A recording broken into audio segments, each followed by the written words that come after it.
मैं हूं अनुराग दीक्षित। बुलेटिन की शुरुआत करते हैं इस वक्त की बड़ी खबर के साथ।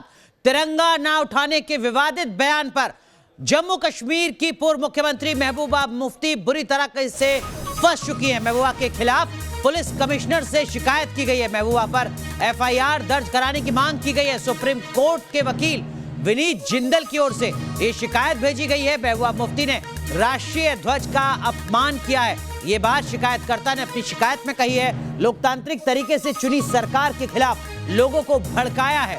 उनके खिलाफ नेशनल ऑनर एक्ट और धारा 121, 151, 153 ए, 295, 298, 504, 505 के तहत एफआईआर दर्ज होनी चाहिए। तो कुल मिलाकर महबूबा मुफ्ती की मुश्किलें अब यहां पर बढ़ती जा रही हैं, क्योंकि जिस तरीके का बयान महबूबा मुफ्ती ने दिया था उसके बाद लगातार सवाल खड़े हो रहे थे महबूबा मुफ्ती पर। सीधा रुख करते हमारे सहयोगी अरविंद सिंह हमारे साथ जुड़ रहे हैं ज्यादा जानकारी के साथ। अरविंद, ये जो नेशनल ऑनर एक्ट है ये क्या कुछ कहता है और जिन धाराओं का जिक्र किया गया है इस शिकायत में उसका क्या कुछ मतलब है? किस तरीके की मुश्किलें बढ़ सकती हैं आने वाले वक्त में महबूबा की?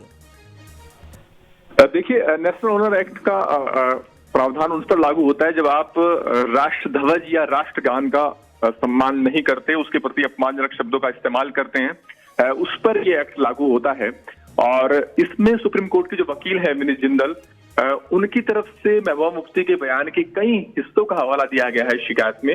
मतलब महबूबा मुफ्ती एक जगह कहती हैं कि डकैतों ने हमारा झंडा हमसे छीन लिया, तो ये सीधे तौर पर एक चुनी हुई सरकार के खिलाफ लोगों को भड़काने का काम है, क्योंकि महबूबा मुफ्ती एक प्रभावशाली हस्ती है और उनके बयान का एक मतलब है।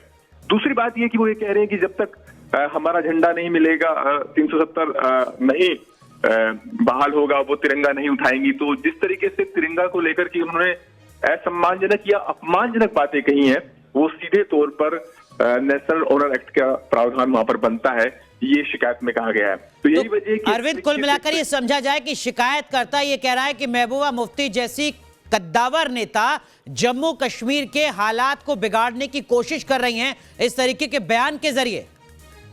बिल्कुल अनुराग, उनका ये कहना है कि एक पूर्व सीएम का एक इस तरीके से बयान देना कहीं ना कहीं जम्मू कश्मीर के एक संजीदा माहौल में हिंसा भड़काने वाला एक बयान है और ये सीधे तौर पर राष्ट्र ध्वज के अपमान का मसला बनता है। लिहाजा 121, 151, 153, 153 ए, 295, 298, 504 और 505 इन आईपीसी की धाराओं के साथ साथ नेशनल ऑनर एक्ट के तहत इनके खिलाफ मामला दर्ज किया जाना चाहिए और उचित कार्रवाई, कानूनी कार्रवाई की जानी चाहिए। बिल्कुल। वैसे हर नागरिक हिंदुस्तान का ये सवाल जरूर पूछेगा महबूबा मुफ्ती से कि ऐसा कौन सा सिटीजन हो सकता है इस मुल्क का जो ये कहे कि मैं तिरंगे को नहीं उठाऊंगा या उसका सम्मान नहीं करूंगा। बहुत बहुत शुक्रिया अरविंद आपका जुड़ने के लिए। देखना होगा कि आगे किस तरीके से मुश्किलें बढ़ती है महबूबा मुफ्ती की।